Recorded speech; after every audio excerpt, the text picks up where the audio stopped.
I stayed up all night, leaning against the wall, my eyes glued to the old clock on the desk. 2:55 a.m. The room was cold, though I hadn't touched the thermostat. My breath formed a mist, my bones ached, as though I'd been sleeping in a freezer. The silence pressed down on me again, like an invisible weight. I turned on all the lights in the room, but at 2:59 a.m. the bulb flickered wildly before shattering. Darkness consumed the room, leaving only a faint light seeping through the crack in the door. Then footsteps again. From the end of the hallway, creak, creak, creak, not shoes, not claws. Something in between. Slow, steady. They stopped right outside my door. My heart pounded wildly in my chest, each beat like a warning. I didn't move, didn't breathe. I tried to blend into the darkness, hoping that whatever it was wouldn't sense my presence. This time, a whisper slid through the crack in the door. "Look outside, Alex." The voice was shrill, cold as ice, carrying a sinister urging. I stood, moved toward the window. I didn't want to.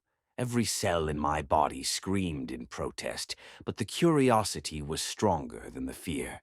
An invisible force seemed to be pulling me toward the cold window frame. I peeked through the curtain. There was a figure standing under the streetlight.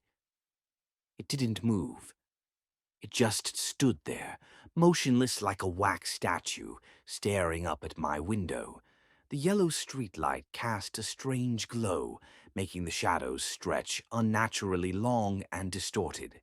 I blinked. It was closer. Not walking, just closer.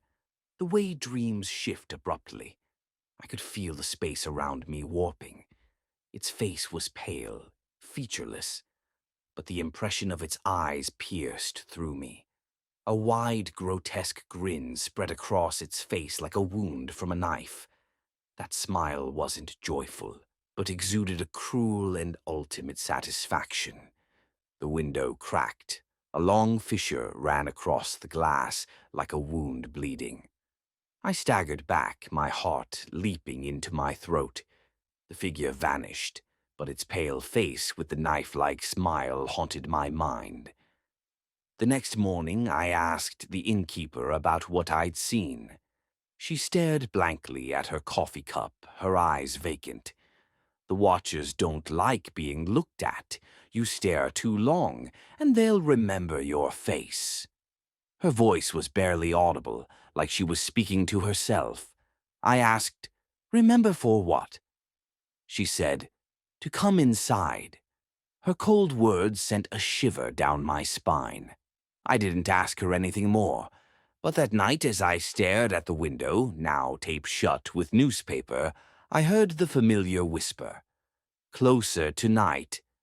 The whisper was faint, like breath, but contained a dreadful threat. I knew tonight would be far worse than the last.